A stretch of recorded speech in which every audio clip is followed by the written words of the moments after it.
This is the Bahamas Tonight, the Northern Edition. Good evening, all. I'm Shashina Roll. As always, it is so great to have you with us.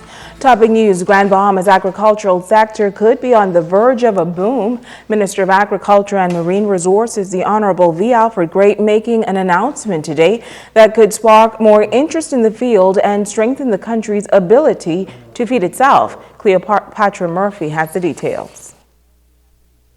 Bahamas Agriculture and Marine Science Institute will be opening a facility on Grand Bahama. Minister of Agriculture and Marine Resources, the Honorable V. Alfred Gray, made the announcement during a press conference. Grand Bahama is an important island in the Bahamas chain. Quite frankly, it's the second city, and we will do well to ensure that BAMSI's reach is in Grand Bahama. Minister for Grand Bahama, the Honorable Dr. Michael Darville, says the Grand Bahama Port Authority is donating 5 acres of land on Grand Bahama Highway, but officials are requesting more. He says it is a great opportunity for Grand Bahama, where there are 30,000 acres of arable land. And we are excited to know that the commercial arm of agriculture is definitely able to manifest itself here on the island of Grand Bahama through the academic institution of BAMSI by laying the necessary foundation to our farmers, as well as the students who want to go on to further consultancies as it relates to agriculture throughout the country. Director of BAMSI, Dr. Godfrey Enius, says officials feel they can generate new industries in agriculture and address the country's challenges with feeding itself. It is our task to bring that land into production because we feel that we will be able to generate new industries in agriculture and be able to supply this almost 50,000 people market that exists in Grand Bahama. Gray says the Ministry of Education is fully involved, and with the College of the Bahamas soon set to become a university, it is important students maintain a high standard. Stay tuned to the Bahamas Tonight for more. Cleopatra Murphy, ZNS Network. In other news, the Minister of Social Services and Community Development, the Honorable Melanie Griffin, is applauding the Grand Bahama Children's Home and Corporate Grand Bahama for the work that they do for the children in the community. Griffin, who toured the children's home today, says while government was able to increase subventions to the home this year, it cannot do everything.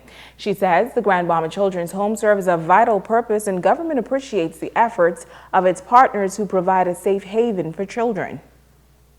Many of these children would come from abusive situations, traumatized situations, and they're able to be provided, with an atmosphere where there's love and where there's sharing and where there's, just the outpouring of, I think, the Spirit of God, to help to bring them back to where they need to be.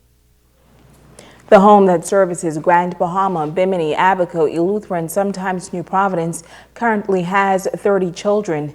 Minister for Grand Bahama, the Honorable Dr. Michael Darville, toured the facility with Minister Griffin and attended a thank you reception for the home's sponsors. Minister Darville says the home is a footprint in terms of childcare on Grand Bahama. Executive Director of the Grand Bahama Children's Home, Sheila Johnson-Smith, says it is important that the public know what the home does because operating the facility is indeed costly. In the community, and something that is much needed here on the island. I'm so pleased with the administrative staff, and particularly Ms. Smith and the entire administrative team, the mothers at the various locations who are doing an excellent job in the care of children. We have 10 children under the age of 4, so you can imagine how expensive it is to feed and house and take care of these children, from medication to clothing to Pampers to pull-ups. In other news, the reopening of important portions of West Sunrise Highway is just one of the recommendations made by the Hawksbill Creek Agreement Review Committee. Calls were made before its reinstatement, but this time residents are hoping that something will be done. Italia Hall reports. For many years, motorists used this road to access the International Bazaar, but since its closure in the early 2000s, locals say things have not been the same in this area. Sad mistake. Devastation along with the hurricane make it even worse. And the road closing in 2002 was one of the biggest mistakes in Grand Bahama. The minute they close that, they stop economics. That road is the main key for this bazaar. This bazaar used to be the lifeline of Grand Bahama, not Port Authority, not Port Lucas, sorry. Residents say if the road is reopened, it would be most beneficial for business in the area of the International Bazaar. Something going to kick. But I know that road is a main obstacle to what's ever going on in this bazaar. I'll be so happy if the road will open again. I feel like some kind of the economy will come back. Not that it will bring the bazaar back to its glory days, but it will be a glimpse of hope for the business that left here in the bazaar. If they open the road, probably they could sell the hotel. This place is so hidden. We really need to bring this place back together, man. But many say reopening the road may be one of the several measures that are needed to restore the once popular shopping mecca. Do some renovation and have a good nightclub here and some nice restaurants. A college or university, you have enough space and room space. Inject some funds to renovate some of these areas like the arcade. Open up the casino again. It's just a structure there. If you go and walk through there, you'll see that it could be fixed. I believe Freeport will be a magic city again. It's Talia Hall, ZNS Network News. Well, meantime, the East Grand Bahama community is ecstatic with the new Sir Jack Hayward Bridge that links the eastern community with Freeport. East End residents are hoping the bridge will lead to renewed interest in that district. Cleopatra Murphy reports. Administrator for East Grand Bahama, Deborah Cox-Strawn, says the Sir Jack Hayward Bridge is a needed addition to the East Grand Bahama community that she hopes will help to stimulate the economy on that part of the island. Strawn says the new bridge cuts travel time to Freeport by at least 15 minutes.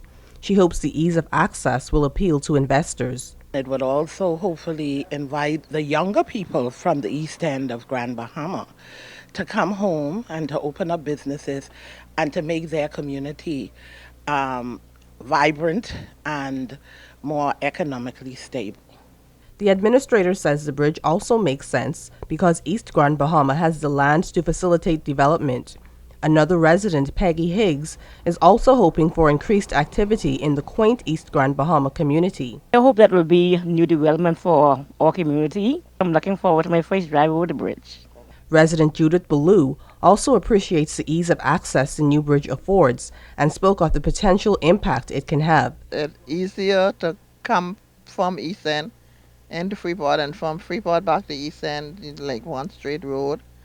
And I drove over it before and I like it. It was nice. I think it's a good idea that, people can come back home and enjoy the East End. Strawn says there are already some promising investments on tap for each Grand Bahama that were lined up prior to the opening of the bridge, and she hopes the level of interest will increase significantly. Cleopatra Murphy, ZNS Network News. Stay with us, there's more news right after this.